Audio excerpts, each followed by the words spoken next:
Si pueden tomar asiento, por favor, se lo agradecemos para comenzar este acto.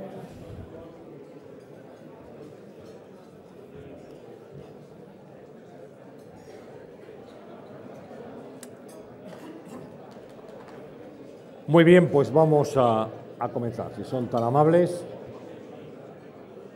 les ruego silencio, por favor, para comenzar el desayuno.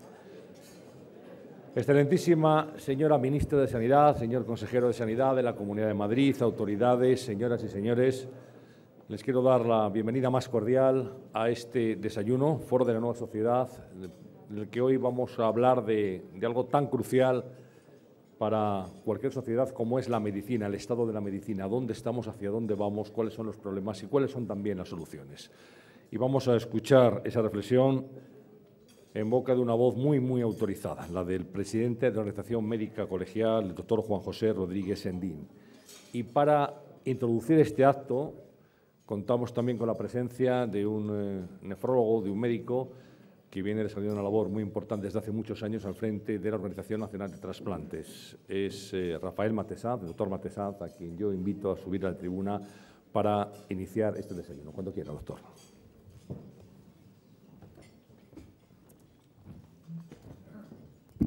Muchas gracias, Antonio. Excelentísima señora ministra, ministro Romay, diputados, autoridades, querido amigo Juanjo.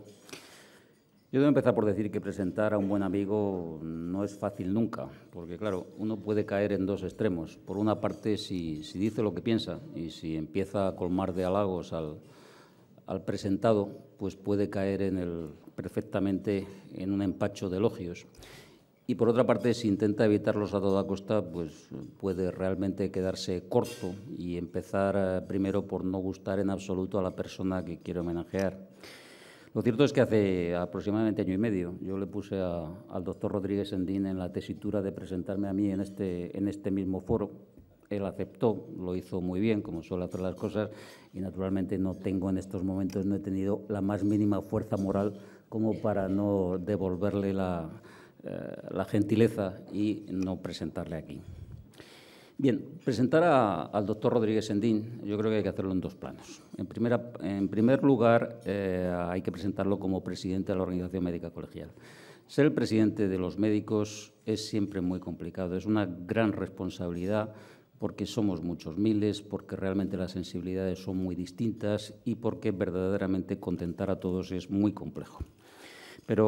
Y esta dificultad en tiempos de crisis, no ya tanto económica, sino sobre todo una crisis de valores evidente como la que nos está tocando vivir, pues se hace todavía mucho más importante. Supongo que cada cual lo puede ver de manera muy distinta, pero para mí, y pese a que objetivamente hay una distancia sideral entre lo que ha sido su práctica clínica, el ser médico general, médico de pueblo, como a él le gusta definirse, y dedicarse a uno de los paradigmas de la medicina moderna como los trasplantes, que es lo que he venido haciendo yo a lo largo de la mayor parte de mi vida, pues pese a esta diferencia, sin embargo, yo debo decir que pocas veces me he sentido mejor representado en su figura como presidente de todos los médicos. Y además debo decirlo después de que durante mucho tiempo y con muchas personas yo no me haya sentido identificado con la Organización Médica Colegial. Pero precisamente por esto, porque estamos en tiempos de crisis, porque en estos momentos, bueno, como diría el poeta, estamos tocando el fondo, es cuando es más necesario una estructura como esta, cuando es más necesario una voz de la profesión médica, de la profesión de enfermería, de la profesión de farmacia, con una cierta independencia que dé una cierta solidez a todos los que formamos parte del Sistema Nacional de Salud. Y eso, Juanjo, pues hay que decir que lo hace muy bien y que además yo creo que podemos decir que dignifica el puesto que ocupa. Y creo que esto es una de las mejores cosas que se puede decir de un profesional. Pienso que esta conexión entre Juanjo y yo obedece a que los dos compartimos unos valores sólidos. Los dos tenemos la medicina en vena. Yo creo que nos gusta ser médicos, nos encanta, tenemos esta pasión por la medicina y tenemos también, y hemos ejercido desde muy diversos puntos, un compromiso muy firme por el Sistema Nacional de Salud, por participar, por dar a esta sociedad, por dar a nuestros compañeros de profesión, bueno, la posibilidad de estar mejor organizados, de realmente tener mejores condiciones de trabajo. Juanjo Sendín ha ejercido este compromiso desde muchos aspectos, desde la creación de un sindicato de APD hace ya muchos años, hasta la creación de la Sociedad Española de Medicina General, cooperando con médicos de otros países para mejorar la condición de su trabajo y también pues, la de los pacientes a los que atendía. Y, desde luego, pues, estando en la Organización Médica Colegial durante muchísimos años, en todos los niveles, hasta llegar a las máximas responsabilidades. Yo debo decir que Juanjo ha sido un adelantado a su tiempo en muchas de las empresas que ha cometido. Nosotros nos conocimos hace ya alrededor de 15 años, cuando yo ocupaba la Dirección General de Atención Primaria Especializada del extinto Insalud, en el equipo de José Manuel Romay y Alberto Núñez Feijóo. Y la verdad es que entonces él me vino a ver exponiéndome toda una serie de ideas, fundamentalmente relacionadas con la utilización de la ecografía por parte de los médicos de atención primaria.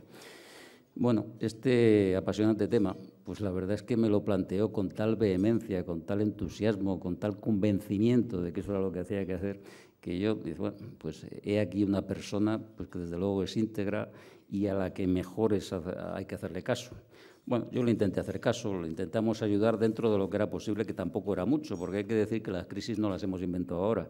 Y ya entonces había una crisis, una situación económica no especialmente boyante. Pero lo cierto es que de aquella andadura pues, resultó un entendimiento mutuo que ha durado muchos años. Después, en estos 15 años, pues hemos estado en distintas andaduras profesionales. Pero yo debo decir que ha habido una cosa fundamental, y es que siempre que nos hemos llamado nos hemos encontrado. Y precisamente por eso de ahí ha surgido pues, un entendimiento, un mayor conocimiento de su persona, que creo que me permite decir con cierto conocimiento de causa que nos encontramos ante un gran médico, para quienes sus enfermos son lo primero, y creo que eso es lo mejor que se puede decir de un médico. Yo lo he dicho de algunos trasplantadores que por encima de otros oropeles piensan que delante de ellos hay un enfermo, hay una persona que sufre, y solucionar ese problema es lo más importante. Es una persona que no necesita más demostración de compromiso que su nutrida biografía, que le convierte en una referencia para la profesión, que tiene madera de líder, y eso, insisto, en los tiempos que corre es algo que vale mucho, porque no hay mucha gente realmente que tenga esa madera de líder. En suma, presentar a Juanjo es decir que les va a hablar sencillamente un médico, nada más que un médico, pero nada menos que todo un médico. Juanjo.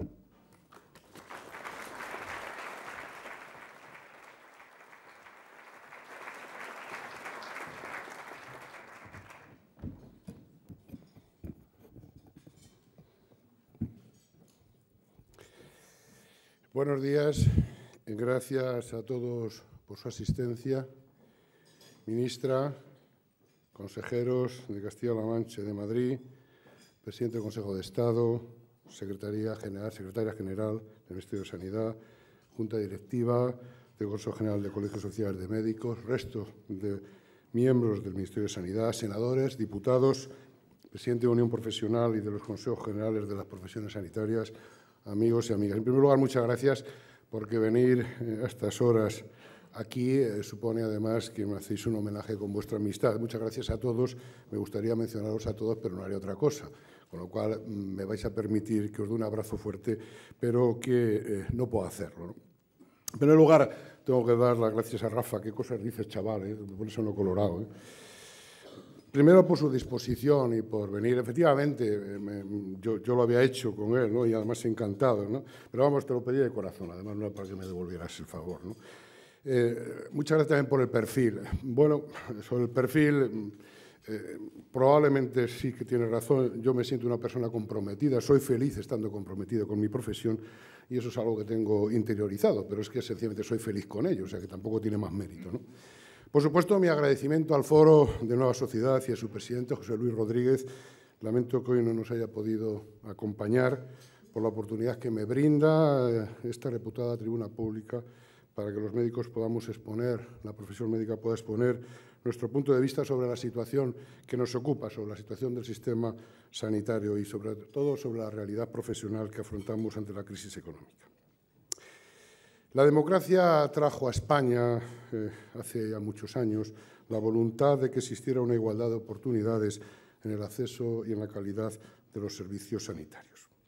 Nuestro Sistema Nacional de Salud se ha basado en un pacto político y en la alianza entre clases sociales, y todo lo que debilite este contrato explícito atenta contra el interés general de la sociedad española y es un elemento indiscutible de cohesión social basado en las señas de identidad de nuestro modelo sanitario, que no son otras que equidad, universalidad, calidad y financiación mediante impuestos. Y adquiere una relevancia extraordinaria en el momento que por derecho propio se ha convertido en uno de los referentes del mundo occidental.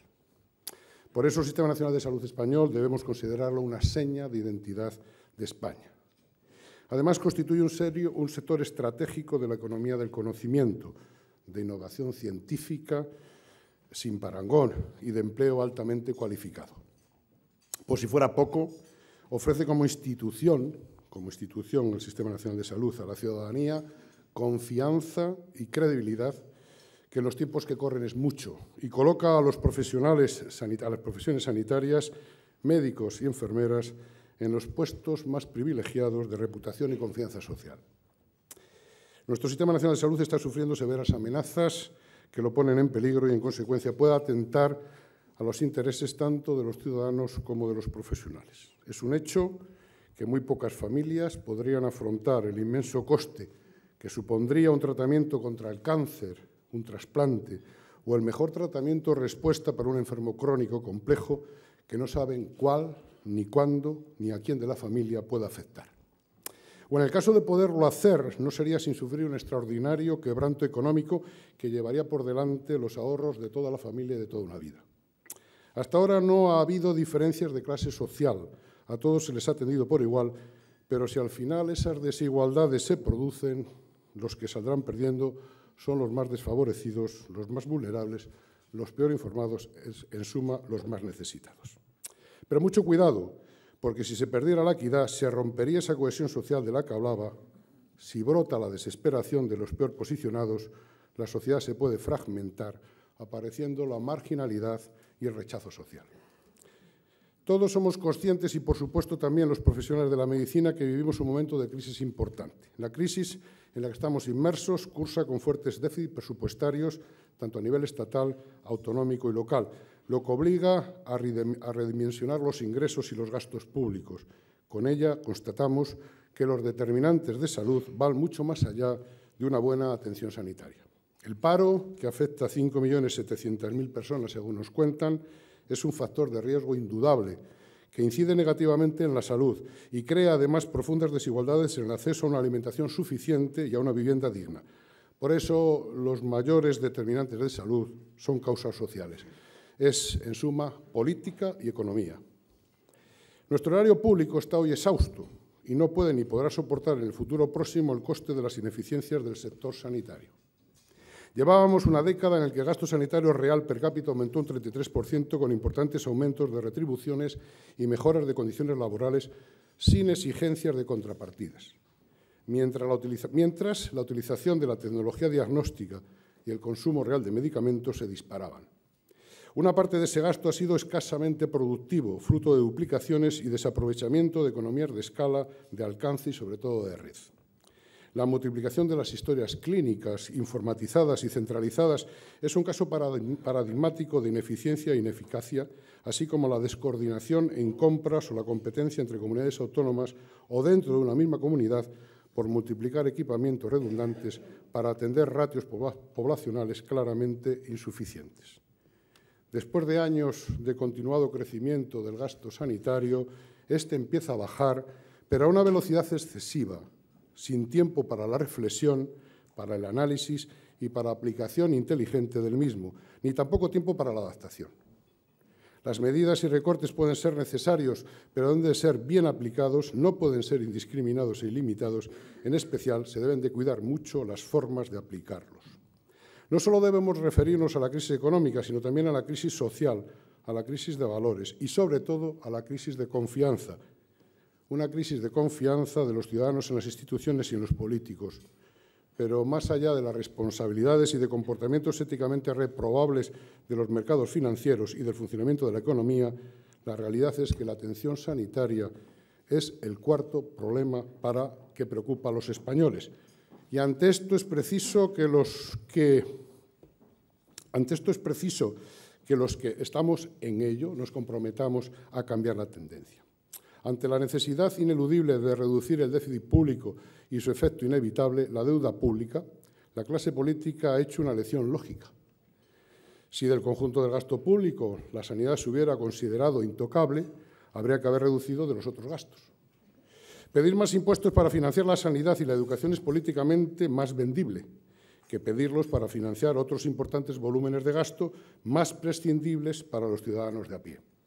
Posiblemente esta sea la razón de las resistencias a que los presupuestos sanitarios sean finalistas.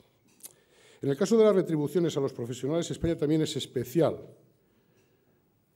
A pesar del crecimiento extraordinario de plantillas y de las subidas salariales de la primera década de este siglo, durante los últimos 25 años se provocó una deflación crónica de la masa salarial en el sector sanitario público, pasando el capítulo 1 aproximadamente del 57% del gasto sanitario total en 1985 al 42% en el año 2010, lo que supone algo más o menos como 14 puntos de disminución, mientras que otros capítulos aumentaron significativamente su peso en el gasto sanitario, que netamente aumentó durante este periodo de manera tan significativa como he expresado. Ese decalaje en la Unión Europea no tiene precedentes más que en España. Por otra parte, en los últimos 3 años la pérdida promedio del poder adquisitivo de los funcionarios ha sido del 25%, desde el comienzo de la crisis hasta ahora, y el sector sanitario oscila entre el 25 hasta el 30% dependiendo de las comunidades autónomas. Por tanto, seguir deflactando la masa salarial en el sector sanitario es claramente injusto y difícilmente soportable, máxime cuando otros agentes que obtienen sus rentas del sector público no guardan proporcionalidad con ellos. Preocupa la suficiencia financiera inmediata más que la sostenibilidad futura. Por eso, además de establecer tiempos razonables y verosímiles de pago a los proveedores y planes creíbles de funcionamiento de las deudas, se requieren medidas estructurales a largo plazo y cambios organizativos en el Gobierno de la Sanidad que preserven la viabilidad de un sistema público universal y socialmente deseable. A los profesionales nos han cambiado las condiciones de trabajo. Se cierran camas, se reducen intervenciones quirúrgicas, etcétera, etcétera, y todo ello, sin duda, acaba repercutiendo en la lista de espera. Y ante toda esta realidad, los médicos somos los que tenemos que dar la cara ante los pacientes. Difícil situación, difícil. Para poder gobernar todo este inmenso mundo es una necesidad de primer orden típico de cualquier sistema de planificación, como mecanismo alternativo al sistema de precios, disponer de estadísticas de calidad. Pero además, en sanidad se agrava esta necesidad, entre otras cosas, por 2 motivos especiales. La ignorancia del consumidor, nos pongamos como nos pongamos, por eso es paciente, lo que supone que sea el prestador quien decide, y la dificultad de medir los resultados en términos de salud de las diferentes alternativas disponibles, lo que añade incertidumbre a la hora de asignar los recursos.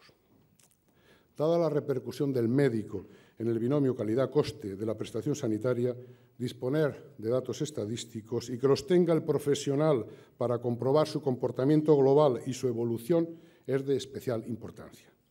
Es también claro que la preocupación por la salud en las sociedades modernas ha propiciado un desarrollo tecnológico de muy alto nivel que origina un aumento de capital humano y al revés, lo cual ha provocado un alargamiento del periodo de formación de los médicos superior a 10 años en todos los casos y un incremento del número oficial de especialidades, cuento 49 hasta el momento, que entre ellas en unos casos son complementarias y en otras son insustituibles. Realidades todas que no tienen parangón en ninguna otra profesión.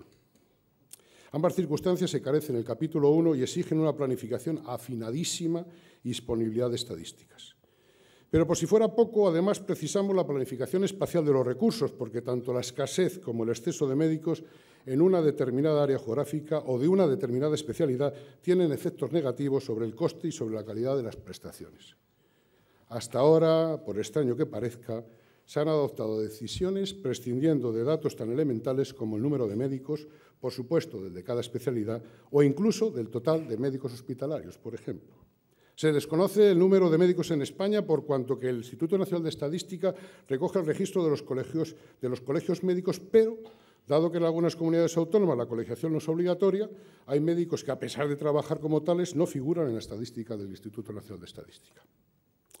Las 17+1 administraciones sanitarias carecen igualmente de un dato tan fundamental como el de médicos en activo, de los ejercientes en la pública, en la privada y parados. Tampoco se sabe el número de especialistas de nuestra red hospitalaria.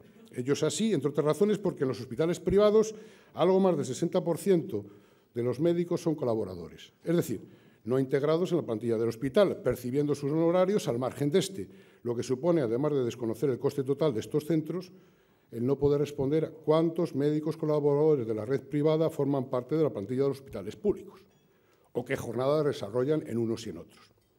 En fin, desconociendo datos tan elementales y relevantes, ¿tiene sentido pronunciarse sobre la productividad o sobre la eficiencia sin conocerlos?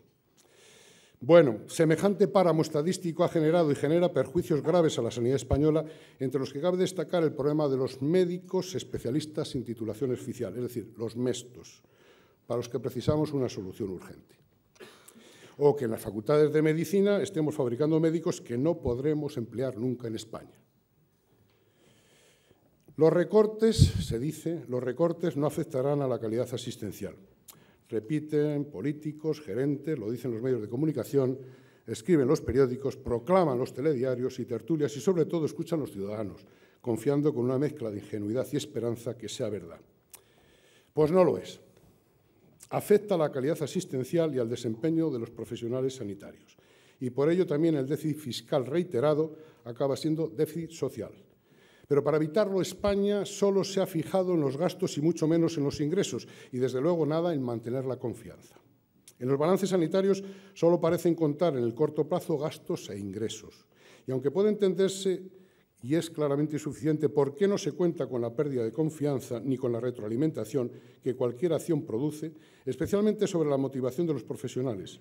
Hablamos de bajadas medias de salarios del 25 al 30%, contratos mensuales a tiempo parcial, por días, incluso por horas, y que el resto del tiempo se pague en otro concepto más barato, pero también hablamos de despidos, de trato, de malas formas, tanto en lo público como en lo privado. Recuerdo ahora el nulo caso que tanto las fuerzas sociales como las políticas nos hicieron a la Organización Médica Colegial cuando se negociaba la carrera profesional o cuando hemos reclamado cambios en el modelo retributivo y en el de gestión. Después de años, permítanme, comerciando con la motivación de los profesionales, se dice gestión, con prácticas y objetivos éticamente dudosos y utilidad controvertida, ahora necesariamente tenemos que aludir a la responsabilidad profesional y al compromiso con los pacientes, es decir, al profesionalismo como motores para mantener la calidad de la asistencia sanitaria. Pero no sé si será suficiente. Se antoja complicado que los profesionales que han visto recortado el salario en 4 ocasiones en los últimos 2 años y un buen porcentaje sin estabilidad laboral vayan a conseguir que la motivación intrínseca, la vocación de servicio, realice el contrapeso necesario para hacer realidad eso de que los recortes no afectarán a la calidad asistencial. Pero nosotros, se lo aseguro, nosotros lo tenemos que pedir. Lo vamos a seguir pidiendo y seguiremos haciéndolo porque nuestros pacientes no tienen ninguna culpa de lo que está ocurriendo. Las políticas de ajuste basadas solamente en los recortes, pese a ofrecer cierto alivio inmediato a las haciendas públicas, son una pobre solución a medio y largo plazo. Tanto si penalizan a los centros y a los profesionales más eficientes, como si generan malestar en los sanitarios, especialmente cuando se hacen como se están haciendo, deterioran la posible colaboración con los clínicos, incrementando la entropía del sistema. Olvidan, en suma, que los costes sanitarios están directamente relacionados con las decisiones clínicas. El cumplimiento de los objetivos ineludibles de contención del gasto para reducir al máximo sus efectos negativos aconsejan la colaboración plena y leal de la profesión en su conjunto y del médico en particular. En consecuencia, para un mejor control del gasto y que éste sea operativo, es imprescindible que sea selectivo, objetivo bien difícil, teniendo en cuenta, como hemos visto, la información disponible frente a la necesaria. Nos preocupa sobremanera cómo afecta la crisis a los médicos dedicados a la investigación y a los médicos internos y residentes. así como la disminución y la falta de ofertas de empleo al terminar su formación, lo que ha provocado que en los últimos 4 años, desde que estalló la crisis, se haya duplicado el número de médicos que se van a trabajar fuera de España. Médicos magníficamente formados a costa de los presupuestos generales del Estado, es decir, de todos los españoles, y no parece lógico que después de este esfuerzo, después de esta inversión, tengan que emigrar. La OMC, como Corporación de Derecho Público, está comprometida de una forma clara con lo social y con lo crítico, con lo profesional y con lo ético. Nuestras posiciones en relación a la situación que nos ocupa están suficientemente reiteradas y no les voy a cansar. Están reiteradas en los documentos y declaraciones disponibles en nuestros medios de comunicación, en el sitio web, en el archivo de la revista electrónica diaria Médicos y Pacientes y de nuestra propia revista de la Organización Médica Colegial.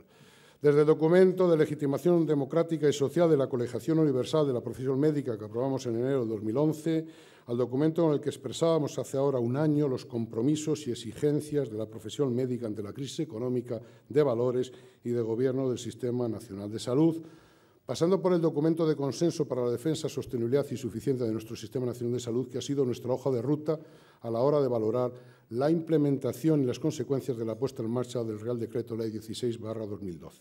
No obstante, por aquel entonces, ante las numerosas hipótesis e interpretaciones que el desarrollo de la norma legal produjo, la Asamblea General de la organización hizo pública en septiembre una declaración específica al respecto en la que analizábamos esta cuestión desde el ámbito de la ética profesional, en el que dejábamos claro el deber del médico de atender a todos los pacientes independientemente de su situación legal. Y recibíamos el compromiso expreso y personal de la ministra de Sanidad de que no se interferiría nunca, en ningún caso, en el leal proceder de un médico con un doliente o con un necesitado. Queremos comprometernos con las reformas. Queremos comprometernos con las reformas que se precisen para salvar el Sistema Nacional de Salud.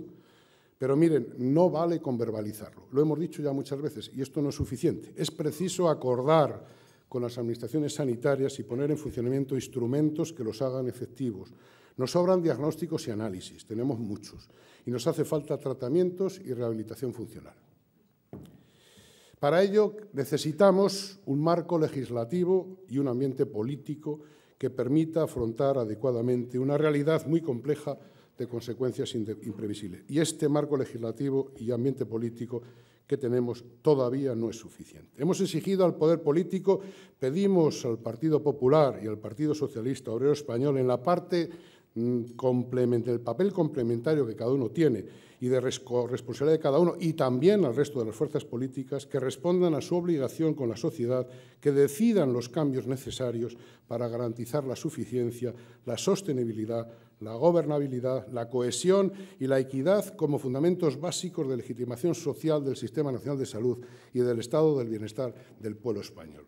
Hemos pedido un pacto político y social hasta el aburrimiento para garantizar ese modelo tal y como está diseñado, pero ese pacto de momento ni está ni se le espera. Pero no piense lo contrario, seguiremos insistiendo, seguiremos denunciando su inexistencia por considerarlo justo y ajustado a lo que quieren y necesitan los españoles. Sobre la cartera de servicios somos conscientes de que hay que revisar las prestaciones, evaluar sistemáticamente todo lo que hacemos, detectar y corregir prácticas y servicios inútiles y hasta perjudiciales para los pacientes, pero también garantías y tiempos máximos según cada una de ellas. Pero esto lo deberíamos de hacer de forma permanente y continuada la profesión médica. Tenemos que evaluar la utilización de tecnologías. Aquí no se ha evaluado casi nada, ni las necesidades en infraestructuras ferroviarias, ni aeroportuarias, ni las tecnologías antes de su financiación por el Sistema Nacional de Salud. En el sector sanitario, especialmente ahora, tenemos que ser autocríticos y hacer una reflexión madura y profunda sobre lo que hacemos, porque todo lo que no es necesario es despilfarro, pero además con frecuencia constituye un riesgo para la salud de los pacientes. El hecho es que el marketing prima sobre la ciencia y los movimientos económicos que lo condicionan todo están detrás de parte de las decisiones profesionales y también de las políticas. Es preciso cambiar también los modelos de ejercicio profesional. El modelo de ejercicio profesional está centrado en el enfermo agudo y somos una de las sociedades más envejecidas del mundo y no les digo nada cuando pasen 20 años. Y en consecuencia, el perfil mayoritario de nuestros enfermos es el de crónico, mayores, frágiles, complejos, repensar la relación entre las redes de asistencia social y sanitaria es más que obligado. Necesitamos detectar las bolsas de ineficiencia, pero también medidas para acotarlas y, sobre todo, prevenir que aumenten. Pero ¿cómo se pueden detectar bolsas de ineficiencia con unos sistemas de información sanitaria que no permite el acceso a los episodios clínicos distribuidos en varios puntos que constituyen la historia clínica de cualquier paciente? La tecnología ofrece varias soluciones que, con la identificación segura del ciudadano y la identificación del médico, pueden convertir en interoperables los diferentes modelos de historias con las que se han dado las comunidades autónomas. En una segunda fase, federar los sistemas de información clínica, tanto públicos como privados, permitiría una mejor atención al paciente. Por cierto, que la información es suya. No duplicar pruebas diagnósticas, un ahorro económico que puede ser importante y, sobre todo, ahorro de tiempo y molestias para los pacientes, que no es menos importante. ¿Y cómo se pueden abordar y limitar sin un nuevo sistema retributivo que relacione incentivos individuales con resultados y eficacia? Y para gestionar este proceso hay que profesionalizar los puestos directivos. Hay que profesionalizar los puestos directivos y ensayar alternativas como consejos de administración o gobierno que hagan más transparentes las decisiones importantes y aporten más legitimidad a la acción gestora.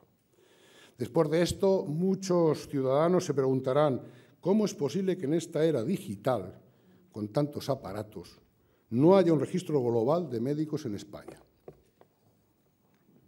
Pero también cómo puede entenderse que un ciudadano que viaje de una comunidad a otra y tenga una necesidad de prestación urgente o básica y el médico público o el privado que le atienda no pueda acceder a su historia clínica completa.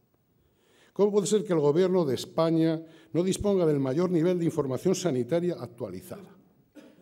En fin, podría seguir una enumeración de situaciones que tienen solución, una solución que pasa por el consenso político, por ese pacto en el que nosotros venimos insistiendo e insistiremos porque es imprescindible para llevar a cabo todas estas reformas y algunas más que no les voy a comentar porque no quiero cansarles. En resumen, la Organización Médica Colegial está gobernada también, quiero decírselo, desde las más estrictas normas democráticas. Primero, tanto en la elección de sus responsables como en las actuaciones acordadas por consenso y por la legitimación de las mayorías.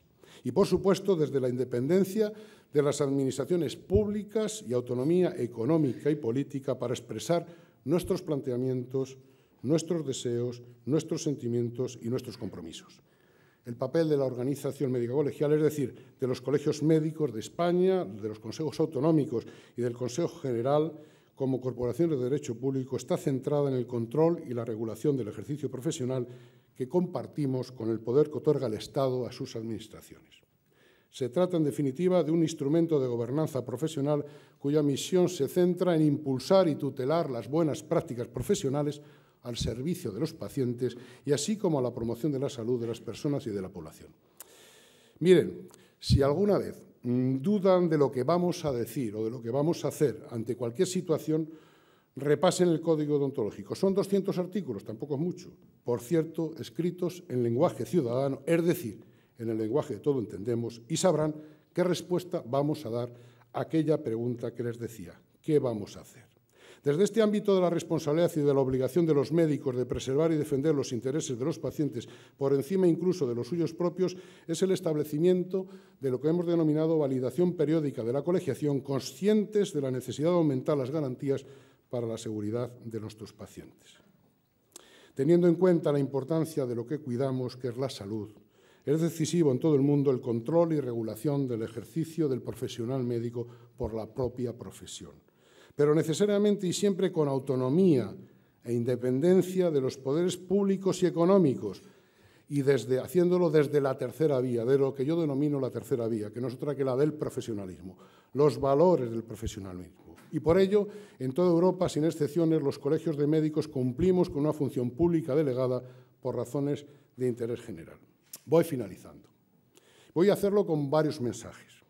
A los médicos y a las demás profesiones sanitarias de las que hoy aquí cuento con una excelente representación y se lo agradezco mucho, les diría que como responsables de gestionar la salud de los ciudadanos, en primer lugar, debemos hacerlo desde la racionalidad y la corresponsabilidad para mantener la sostenibilidad del Sistema Nacional de Salud, retirando pruebas y tratamientos innecesarios o intervenciones que puedan sustituirse por otras menos costosas. En segundo lugar, Debemos de ofrecer una respuesta intelectual activa para que los ciudadanos se enteren también por nosotros de lo que está ocurriendo y de su papel responsable ante la crisis.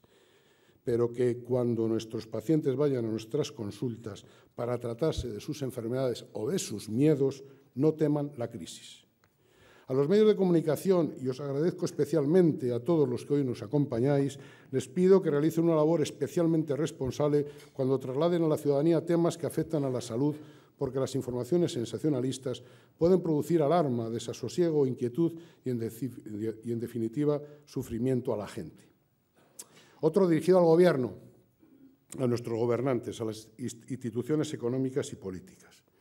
Miren, honradamente, la reducción del déficit fiscal no puede estar centrada en la reducción de respuestas a las necesidades sanitarias porque puede conducir a que el déficit social sea insoportable. No creo que sea posible mantener la actual calidad de las prestaciones del Sistema Nacional de Salud si se redujese el presupuesto en sanidad del 7,3% del Producto Interior Bruto actual al 5,1%. Esto supondría volver al presupuesto sanitario de hace 10 años e ir contra las cifras que destinan otros países de nuestro entorno que dedican entre el 6,5% y el 8,5%.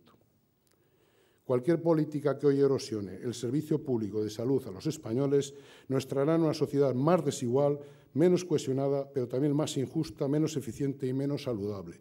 Y yo estoy seguro que para todos nosotros insoportable. Esta crisis económica no debe llevarse por delante el servicio público que más cohesión social aporta a la sociedad española y es preciso evitar que por diversas razones se abran vías para disminuir la inversión pública en el sector salud y transferir responsabilidades sanitarias al sector privado. La colaboración público-privada ha dado y da sus frutos en España y mantiene un equilibrio aceptable. En todo ha de haber un equilibrio y las experiencias habrá que evaluarlas. Todo es mejorable, pero no debemos aceptar una sanidad dual. Repasemos lo que estamos haciendo, por favor, por aquello que de rectificar que es de sabios y porque nuestro pueblo lo merece. Ministra, desde mi responsabilidad de presidente del Consejo General de Colegios Oficiales de Médicos de España, quiero decirte que la profesión a la que represento te ofrece su leal colaboración y compromiso para todas estas reformas necesarias y algunas más que no he podido contar. Terminaré recordando ese pasaje del juramento hipocrático que hice hace 34 años, cuando inicié el ejercicio de esta hermosa profesión con la que estoy comprometido. Me serviré, según mi capacidad y mi criterio, del régimen que tienda al beneficio de los enfermos, pero me abstendré de cuanto lleve consigo perjuicio o afán de dañar. Gracias por su atención.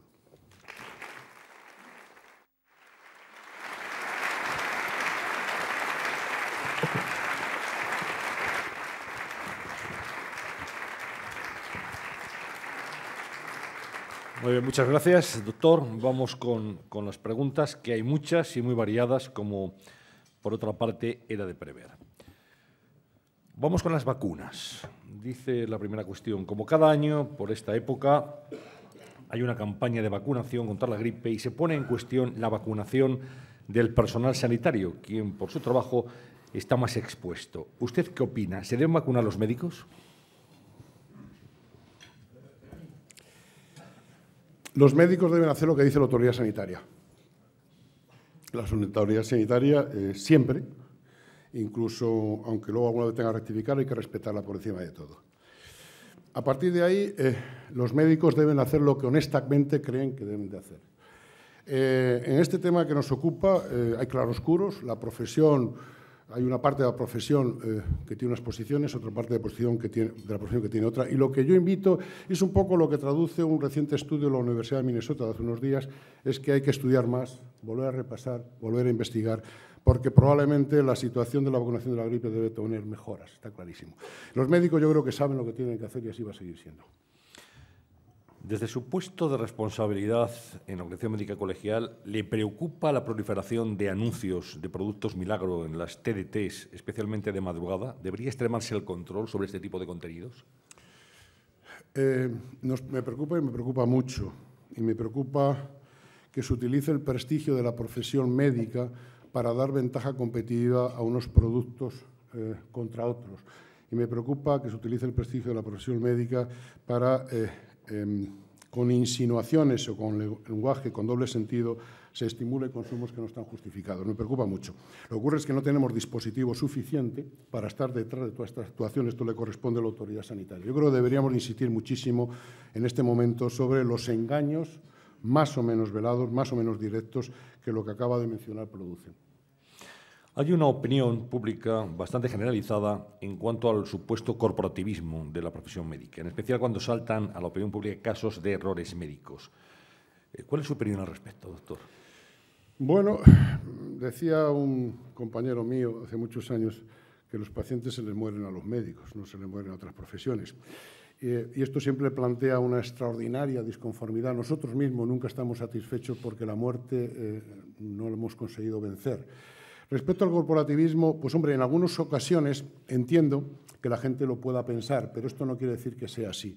Por un lado, porque somos la profesión que tiene un código ontológico de los más estrictos y con difícil parangón, y que además lo lucimos con mucha frecuencia y a diario. Y además, no solamente lo lucimos, sino marcamos tendencia, marcamos compromiso y sancionamos a aquellos que se desvían. Pero, en todo caso, yo creo, además, que la contemplación que siempre tiene la sociedad de los resultados en salud no tienen por qué coincidir con culpabilidades. Algunas veces son las propias limitaciones de la naturaleza las que lo producen. Y en otras ocasiones tienen razón. Los médicos pueden ser culpables, pero para eso estamos nosotros. La naturopatía y la homeopatía son disciplinas que están incluidas en algunos sistemas sanitarios europeos. ¿Usted es partidario de que esto sea así en España? Mire, todo aquel que incida o que de alguna manera haga diagnósticos sobre un paciente, que maneje los problemas de salud de un paciente, debe ser médico o debe ser sanitario en su caso, ¿no? Y nosotros nos tenemos que comportar con evidencia científica. Por un lado, es verdad que toda aquella técnica que se aplica a un paciente, bien sea con diagnóstico, bien sea con una evaluación de estado de salud, entendemos que debe ser médico para evitar errores por equivocación y por falta de preparación y conocimiento. Esto es lo que nosotros creemos. Pero a partir de ahí, nosotros tenemos que admitir como recomendables en nuestra práctica profesional aquellas técnicas que tienen evidencia científica. Lo único que invito a todos los colegas que hacen estas prácticas a que pongan en marcha sus recursos intelectuales para investigar efectivamente que aumente la evidencia científica sobre las mismas. José Manuel González Huesa, director de Servimedia, le dice lo siguiente: debería haber un mayor control en los hospitales donde se produce el mayor gasto sanitario. Se debería cobrar una cantidad simbólica por los servicios de hostelería o de restauración. ¿Convendría poner un ticket moderador en los servicios de urgencia? Bueno, este es el debate de siempre, ¿no? Si cobramos o no cobramos. Yo nunca cobraría, estaría siempre en contra de cobrar por a un paciente que pide asistencia, a un paciente que cree que está enfermo o que tiene miedo. Nunca le cobraría. Nunca le cobraría porque lo único que hace es quejarse y es a partir de ese momento el médico el que decide. No es el paciente. El paciente está muerto de miedo o tiene dolor, va a la puerta del servicio público, del servicio sanitario y pide ayuda. Entonces, yo por esto jamás cobraría. Esto va, digamos, en contra de nuestro formateo cerebral, ¿no? Pero, sin embargo, luego hay comportamientos que probablemente requieran modularlos. Comportamientos donde ya es una demanda, puede ser demanda exagerada o mal uso. Yo pongo siempre un ejemplo. Los pacientes, salvo casos excepcionales, para ir a urgencias deben de pasar por la atención primaria. Si no pasan, esencialmente porque quieren encontrar una ventaja yendo directamente al de urgencias. Esto puede ser evitable y habrá que considerarlo. Respecto a otro tipo de cobros, pues hombre, nadie le dice a un hospital qué comida tiene que poner. Él decidirá qué comida, y comer comemos todos. Dicen, no, es que también come en su casa. Yo no creo que esto sea tan extraordinariamente importante, ¿no? Pero de todas maneras es un debate en el que yo no puedo entrar porque tampoco tengo los datos para saber qué importancia tendría o no.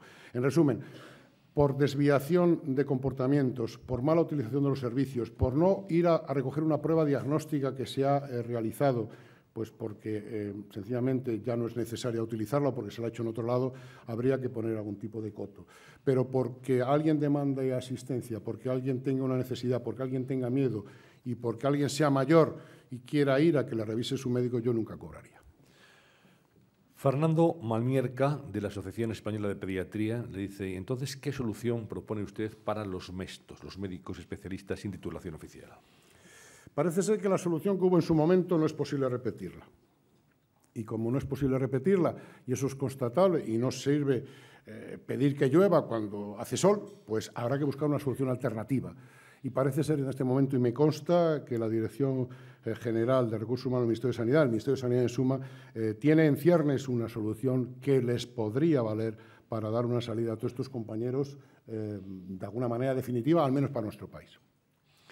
Maite Antona, de la agencia Serie Media, dice si está estudiando la Organización Médica Colegial el impacto del copago farmacéutico en pacientes con rentas bajas y si habrá abandonos de tratamientos por falta de recursos. No, tenemos un observatorio donde se nos pueden dirigir, no tenemos capacidad para ver qué incidencia tiene esto de forma directa como estudio específico, ¿no?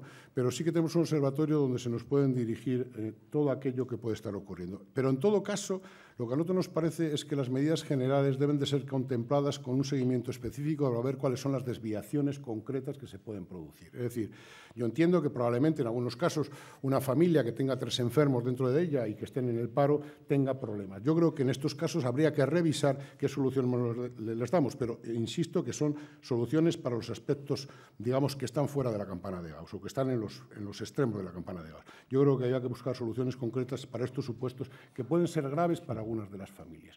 Bien acotando, poniendo topes en lo que tienen que pagar, porque en una familia puede haber un sumatorio de costes si hay 1, 2 o 3 que están enfermos, o bien con otras soluciones. Yo creo que había que buscar alguna manera de hacer un seguimiento de estos casos y buscar inmediatamente soluciones. Y yo creo que esto no tendría ningún coste sustancial, ¿no?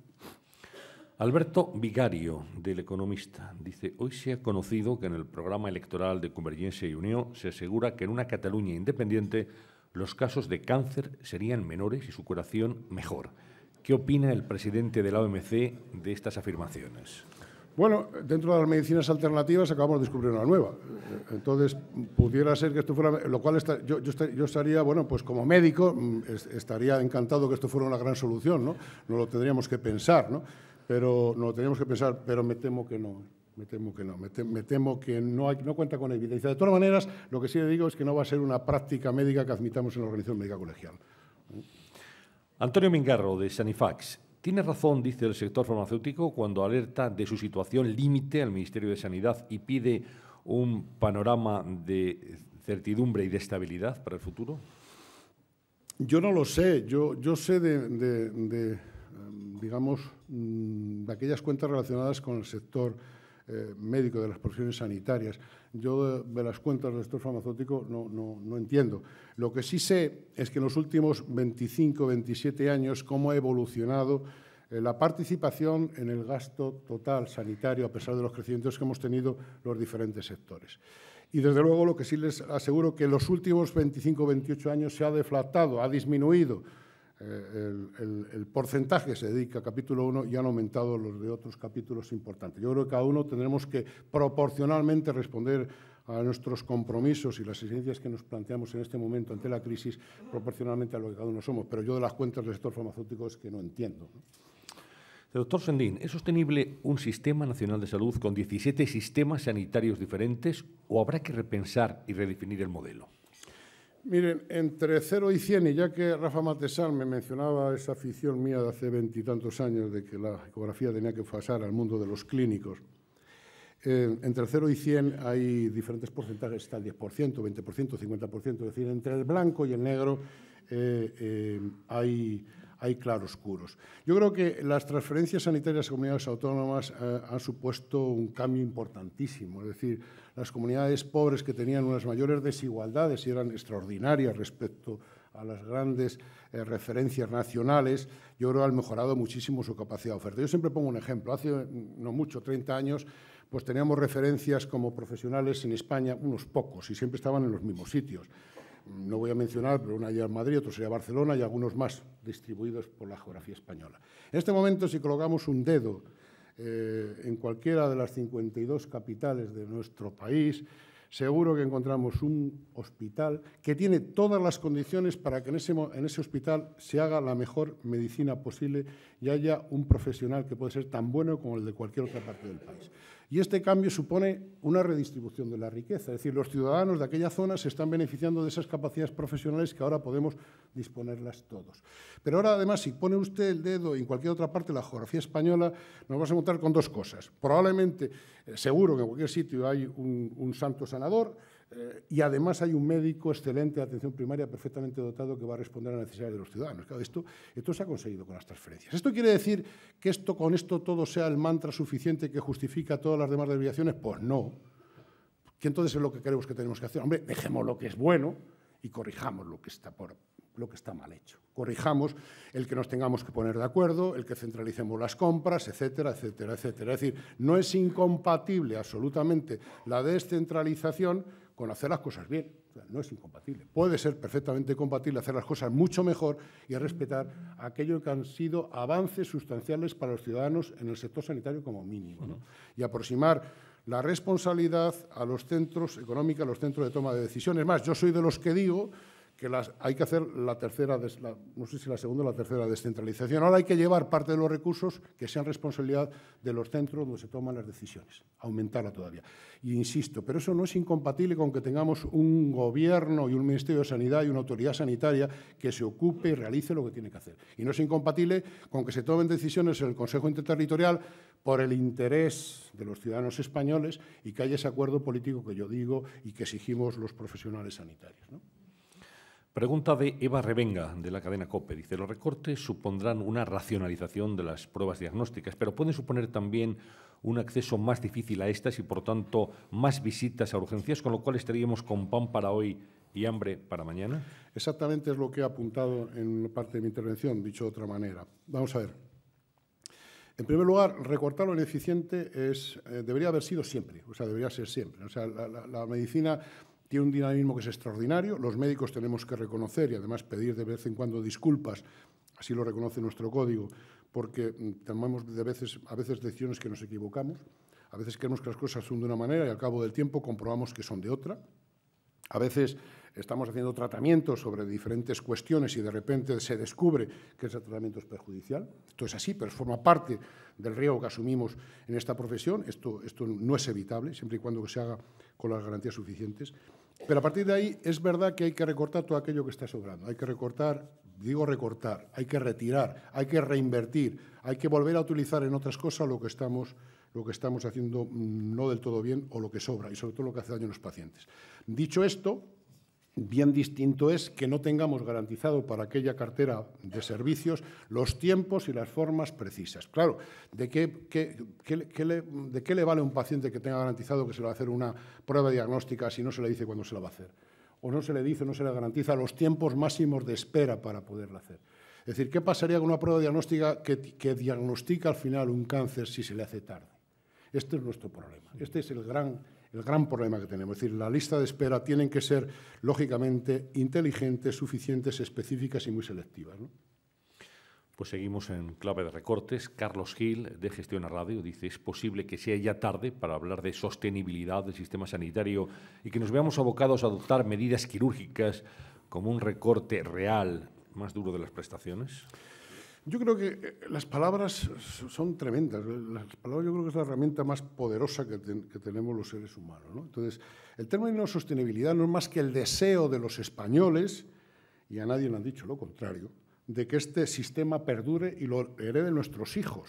Eso es sostenibilidad. Otra cosa es suficiencia para poder llegar a fin de mes, a fin de año, para aguantar 2 o 3 años más. Hacer esto sostenible es un deseo que hemos formulado, lo hemos hecho, y que tenemos los españoles. Luego yo creo que nunca hemos llegado tarde. Y además, yo estoy convencido de que esta crisis, como otras tantas, por cierto, nuestros padres, yo creo que incluso lo pasaron peor, va a tener fin y vamos a salir de ella. Y yo estoy convencido de que, aunque hay tendencias e intereses para que las cosas cambien en el modelo de Sistema Nacional de Salud que tenemos, yo estoy convencido que la mayoría, y sobre todo los que estamos aquí, estamos convencidos de que lo vamos a mantener, y lo vamos a mantener con unas características muy parecidas a las que tienen las básicas, supongo que exactamente igual. Pero para esto hay que empeñarse en hacerlo. O sea, insisto, una cosa es la sostenibilidad, que es el deseo de que esto continúe, y otra cosa es el esfuerzo que tenemos que hacer para poder financiar con suficiencia y con eficiencia lo que tenemos entre manos, ¿no? Pregunta de Francisco Paniagua, de Onda Cero. Según un informe de Mapfre, el 60% de los españoles no verían mal un copago sanitario según la renta disponible de cada cual. ¿Lo tendremos a la vuelta de la esquina? Bueno, las estadísticas son las estadísticas. No sé si el 60% en qué condiciones y cómo se les ha explicado. Yo sí le aseguro que de los pacientes que yo conozco, y como yo se lo explico, ninguno lo quiere. Pero claro, lo tengo que explicar yo. Claro, si se lo explica otro, la cosa cambia. Es que las preguntas no son las respuestas, ¿cómo los hacen? Y ustedes, los de comunicación, saben mejor que nadie que el mensaje depende del receptor, no del emisor. Entonces, depende de como yo lo explique, el receptor así lo recibe. Y insisto, en esto de la salud, no es lo mismo estar con los pies metidos en la cama que estar de pies, pregunta en plena salud y que uno opine, ¿no?, sobre lo que es. Yo creo que en este momento, yo creo que, insisto, el copago puede ser, en algunos casos, lo que se llama copago o pago por utilizar inadecuadamente los servicios, por garantizar un cierto orden que es necesario. Puede ser necesario, pero para garantizar un cierto orden, con las limitaciones y con las garantías que se precisen. Ahora, establecer un copago por recibir asistencia creo que ni lo necesitamos realmente y sería una mala cosa, porque abriríamos un hueco por un lado y se nos sería el agua por otro. Pregunta que formula Begoña Sanz, de Radio Nacional de España. Dice, la OMC creó un observatorio permanente sobre los efectos de ajustes y de recortes. ¿Qué ha arrojado hasta ahora y qué es lo más preocupante a su juicio? Pues en principio todavía no tenemos, es decir, nuestro objetivo era establecer una relación entre, si había relación entre los recortes según se iban efectuando y las listas de espera según se iban produciendo. Evidentemente relación hay, pero todavía no hemos acabado de ajustar hasta qué punto esa relación y dónde. No encontramos grandes facilidades para encontrar la información que precisamos. Este era un poco el objetivo. No encontramos grandes facilidades y todavía no tenemos claro si hay una relación directa entre el nivel de recortes, que presuponemos que sí, y el nivel de lista de espera, que es lo que nos preocupa, porque realmente las consecuencias indeseables de los recortes tienen muchas, pero las más importantes son la desafección de los profesionales hacia el sistema como consecuencia de lo que está ocurriendo y la desafección de los propios pacientes hacia el sistema porque pierden la confianza con él. Ambas desafecciones es lo que estamos preparando, intentando llegar a conclusiones, pero no es fácil, no es fácil. No tenemos todavía conclusiones definitivas. Vamos con una cuestión que plantea Ser García, del British Medical Journal. Dice, en referencia a los cambios de calado que el Gobierno español está implementando en el sistema sanitario, ¿cree que se está actuando con transparencia? ¿Cómo afecta el cambio al modelo de seguridad social actual? Hombre, una de las cuestiones que nosotros nos quejábamos, y es una de las cuestiones que con la ministra tenemos la garantía de que se ha abierto una nueva etapa de comunicación y de intercambio de opiniones ante las medidas que se vayan tomando, una de las peticiones que hacíamos era esta. Nos quejábamos de que habían llegado propuestas y cambio y de que no habíamos participado en ellas. Ahora tenemos el compromiso de que no va a ser así, pero los resultados tendremos que esperar por ellos. Yo acabo de hacer una propuesta a la ministra que incluso no solamente colaboración, sino es compromiso, es decir, es sumarse a empujar el carro para intentar, porque es necesario, porque yo creo que no tenemos otra, para intentar salir del agujero en el que tenemos. Los cambios en relación a lo que plantea la pregunta, yo creo que lo he dejado claramente en mi respuesta. Yo creo en un sistema nacional de salud universal, equitativo, pagado con impuestos y de calidad, porque si no es de calidad, todo lo demás está sobrando. Y con eso creo que he dicho todo, donde los españoles tengan acceso en condiciones de igualdad y en función de la necesidad. Porque esto tiene consecuencias de todo tipo, incluso, por supuesto, económicas. No tienen por qué estar preocupados de altos niveles de ahorro para prever cuando llega la enfermedad. Y yo defiendo ese sistema y ese perfil del Sistema Nacional de Salud. Yo y la Organización Médica Colegial por unanimidad. Hace poco acordamos un documento que aprobamos en Cádiz, donde por unanimidad la Asamblea General aprobó este modelo, la defensa de este modelo. Eduardo Rodríguez Rovira, de Ballard, dice, se ha creado una red de agencias de evaluación. ¿No sería más racional fortalecer una estatal, dotarla de autonomía, como el NICE británico, y disolver las autonómicas que a su juicio están repetidas? Bueno, esta es una de las cuestiones que antes mencionaba. Es decir, yo creo que las transferencias autonómicas han tenido cosas muy positivas, pero hay cuestiones que son absolutamente innecesarias y yo creo que hasta perjudiciales y, por supuesto, pueden ir hacia una deriva que encima nos confundan, como es el caso de lo que se apunta. Yo creo que España necesita una agencia potente, autónoma, suficiente como para que nos dé respuesta a todas nuestras preguntas y no necesitamos 17 que encima se lleven la contraria y que encima sean puentes de gasto y de confrontación, ¿no? Carlos González Vilardell, de Sevilla, dice: ¿apoya la OMC las reivindicaciones laborales que a través de los sindicatos profesionales hacen los médicos? Vamos a ver, que estemos, la representación de la profesión esté dividida en sindicatos, sociedades científicas y organización profesional es una situación convencional.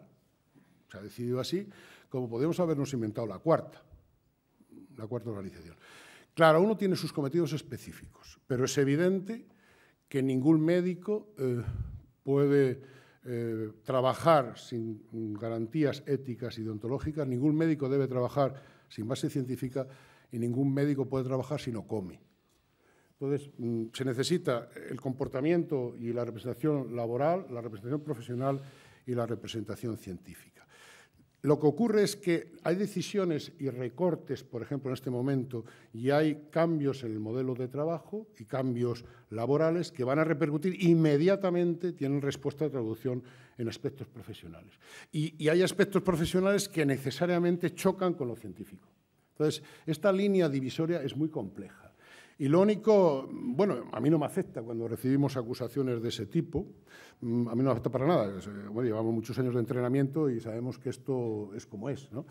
Pero es muy difícil separar esto. Lo que sí claro es que la competencia y la responsabilidad de los aspectos laborales, los aspectos profesionales y los científicos están perfectamente delimitadas. Pero estos son los mismos médicos.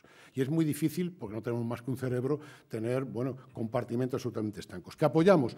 Apoyamos las reivindicaciones, como no puede ser de otra manera, ha quedado claro en mi exposición. Claro que la apoyamos y nos preocupa, porque tiene consecuencias, y tiene consecuencias sobre los pacientes, y tiene consecuencias sobre la desafección, y tiene consecuencias sobre la retroalimentación que un profesional incentivado tenía que tener si se le trata adecuadamente. Todo eso tiene consecuencias importantes. ¿Cómo no lo vamos a apoyar? Pero evidentemente también es cierto que tenemos que estar muy preocupados porque cualquier tipo de decisión se haga un daño innecesario. Y en ese equilibrio inestable, que no es nada de fácil, nos tenemos que mover. De forma que lo que yo pido, cuando hay conflictos además legítimos y hay razones suficientes y los médicos están muy enfadados, los médicos, los enfermeros, las enfermeras, los farmacéuticos están muy enfadados, es que haya más racionalidad, se discuta un poco más, se hable un poco más de lo que probablemente se haya hablado ahora. De todas maneras, los recortes entiendo que tienen que tener un límite. Tienen que tener un límite, ¿no? Tienen que tener un límite y sobre esto debemos de hablar más. Yo entiendo que lo que ha ocurrido hasta ahora es que se ha hablado bastante poco. Y, por cierto, recuerdo que la saliva es gratis. Pues sí, vamos con las tres últimas preguntas de este desayuno. Le dicen: ¿por qué cree usted, doctor, que los presupuestos en sanidad deben de ser finalistas? Hombre, porque hay una cosa muy clara. Si no sé con lo que cuento, no puedo responsabilizarme de los resultados que puedo ofrecer con lo que cuento. Por otro lado, lo que hemos ahorrado, ¿dónde ha ido?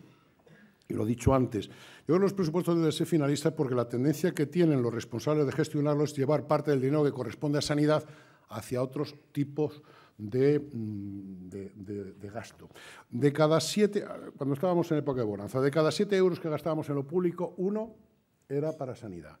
Claro, pedir aumento de impuestos para sanidad y educación, el pueblo español lo admite.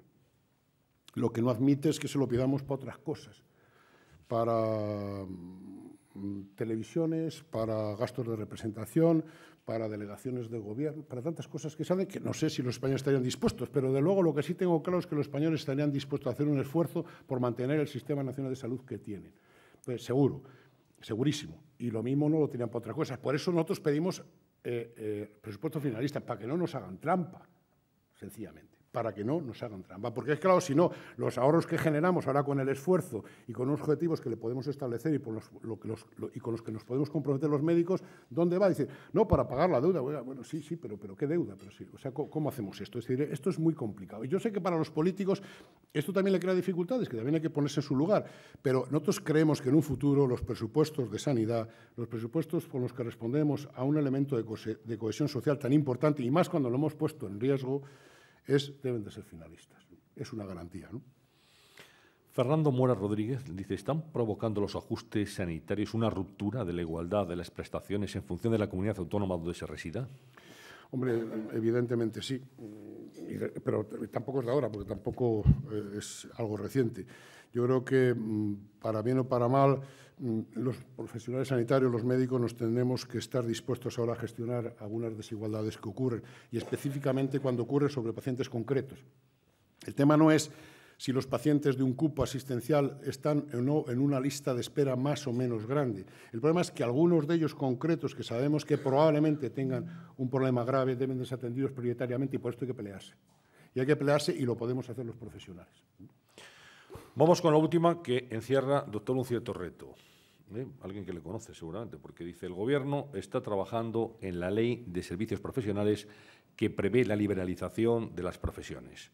Usted ha hablado del papel de los colegios de médicos. Como usuario de Twitter, y aquí es alguien que sabe que usted es tuitero, dígale en 140 caracteres a un médico joven que acaba de finalizar el MIR por qué tiene que colegiarse y pagar unos 18 o 20 euros al mes.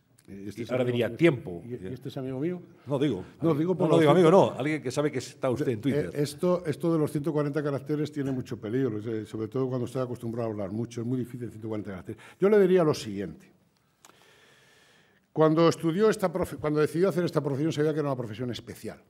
Por eso se accede con más de 9 a la Facultad de Medicina, y después de 10, 11 años o 12 años, probablemente te vayas al paro o te tengas que ir fuera de España. A pesar de todo, vienen los mejores y cada vez tenemos más gente. Entonces, sabe perfectamente que esta profesión es especial. Entonces, esto ya no son 140 caracteres, ¿no? Sabe que esta profesión es especial. Segundo, esta profesión es especial y por eso, porque cuida de la salud y porque no la regula el mercado, tiene que tener una regulación específica, una regulación y un control específico que se admite en todo el mundo y que en Europa no es discutible. El problema se plantea quién hace esta regulación, este control. Y, lógicamente, lo pueden hacer solamente dos partes, o las administraciones sanitarias, o las administraciones, los gobiernos, o la propia profesión. Nos ha dado muy buen resultado que lo haga la propia profesión, por eso estamos donde estamos. Pero para poderlo hacer y seguir así necesitamos ser autónomos e independientes, y por eso tiene que pagar los 17 euros. Que esta es la cosa, porque si no nos lo pagan ellos, no habría nadie que lo pagara. Entonces, esta es la razón por la cual tiene que pagar los 17 euros, que no sé si son 17, me parece que no, porque son 14 o 15, pero bueno, depende de los colegios, ¿no? Bien, déjeme que le inquiera una última curiosidad. Perdón. Y entiendo, y además invito a las diferentes clases políticas, a los diferentes grupos de clase política, que dejemos estos enredos y que nos dejen funcionar como institución. Porque, entre otras cosas, aunque no sea todo, parte del éxito del sistema y del éxito y el prestigio de esta profesión, algo tendremos que tener que ver las organizaciones profesionales de los sanitarios, ¿no? Y de los médicos. Bueno, la curiosidad, ya que estamos ya en el 2.0 y en el final del desayuno, ¿qué tal llevan ustedes compartir sus diagnósticos con el doctor Google?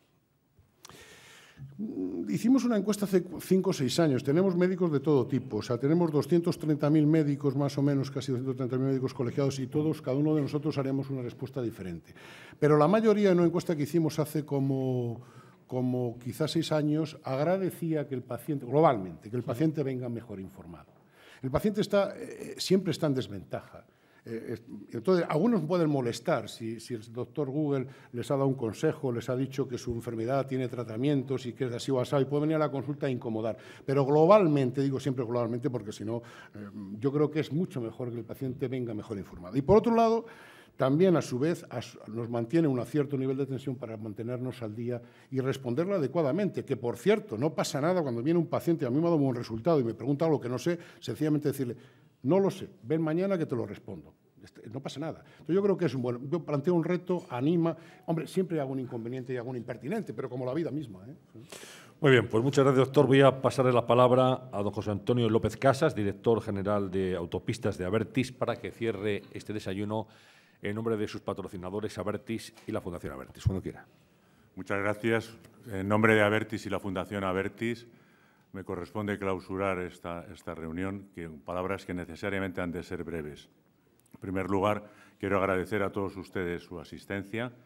En segundo, a los profesores Matesanz y Rodríguez Sendín su intervención y la información y los conocimientos que nos han trasladado, y a Antonio San José por su moderación. Abertis y la Fundación Abertis patrocinan, en el marco del Foro de Nueva Economía, este foro de la nueva sociedad que trata de difundir, de dar voz a aquellas cosas que vertebran la sociedad civil. Actividades como la sanidad, que ha correspondido hoy, la educación, la justicia, los sindicatos, las ONGs, tienen aquí una oportunidad de exponer y de hacernos conocer a todos qué es lo que hacen y para qué están y para qué desarrollan esa actividad. Nosotros entendemos que el progreso y el fortalecimiento de esa sociedad civil es una tarea importante y a ello nos empeñamos. Para los que creemos que el derecho a la vida es la base de todos los derechos, evidentemente el corolario lógico es que el derecho a la salud es el segundo más importante, porque sin él es muy difícil tener la vida. De hecho, todos nacemos, la mayoría, el 99% de nuestro país, en manos de un médico o de una médico, y nos acompañan a lo largo de toda nuestra vida hasta que, como ha dicho antes el profesor Rodríguez Sendín, los pacientes nos morimos a los médicos, ¿no? O sea que toda nuestra vida está rodeada de ustedes. Tengo que decirle, profesor Rodríguez Sendín, que tengo amistad con muchos médicos, prácticamente el 80% de ellos son médicos, y por consecuencia conozco, aunque solo sea de conversaciones, los problemas de la profesión, de su profesión, que en muy buena medida son los problemas de una parte de los españoles, pero que es la primera vez que he oído una aproximación, la que ha hecho usted, para tratar de encajar lo deseable en lo posible. Mi enhorabuena en la medida que le valga. Muchas gracias y que tengan un buen día.